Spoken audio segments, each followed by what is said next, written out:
നമുക്ക് അറിയാം ഇന്നിപ്പം വേൾഡ് ഓവർ ഡയബറ്റീസിൻ്റെ പ്രിവലൻസ് കൂടി വരികയാണ്. എല്ലാ കണക്കുകളും അങ്ങനെയാണല്ലോ കാണിക്കുന്നത്.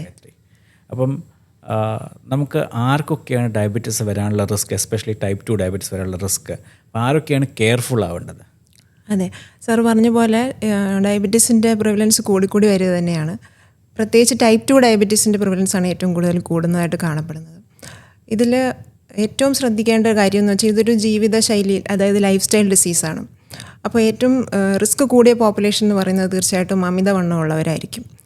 അതായത് നമ്മുടെ ഭക്ഷണക്രമത്തിൻ്റെ കാരണം കൊണ്ടോ അല്ലെങ്കിൽ നമുക്ക് sedentary life style, exercise physical activity ഒന്നും ഇല്ലാത്തൊരു ലൈഫ് സ്റ്റൈൽ ജീവിക്കുന്നവർക്ക് അമിതവണ്ണം വരാനും അതുപോലെ തന്നെ അവർക്ക് ഡയബറ്റീസ് വരാനുള്ള റിസ്ക് കൂടുതലാണ്.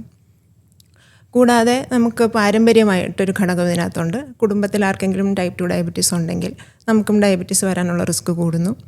പിന്നെ സ്ത്രീകളുടെ കാര്യം എടുത്തു പറയാനാണെങ്കിൽ പോളിസിസ്റ്റിക് ഓവറി ഡിസീസ് എന്നുള്ള അസുഖമുള്ള സ്ത്രീകൾ, അതുപോലെ ഗർഭാവസ്ഥയിൽ ഷുഗർ കൂടിയിട്ടുള്ളവർ, അങ്ങനെയുള്ളവർക്ക് പിന്നീട് ടൈപ്പ് 2 ഡയബറ്റീസ് കൂടുന്നതായിട്ട് കാണുന്നുണ്ട്. അതുകൂടാതെ ഏതെങ്കിലും പ്രത്യേക രോഗങ്ങൾ കാരണമോ അല്ലെങ്കിൽ ഏതെങ്കിലും മരുന്നുകളുടെ പാർശ്വഫലമായിട്ടോ അങ്ങനെയും ഡയബറ്റീസ് വരാം. അപ്പോൾ പൊതുവേ പറയുകയാണെങ്കിൽ ഇന്ത്യക്കാർക്ക് ഡയബറ്റീസിൻ്റെ റിസ്ക് കൂടുതലാണെന്ന് തന്നെ മനസ്സിലാക്കാം.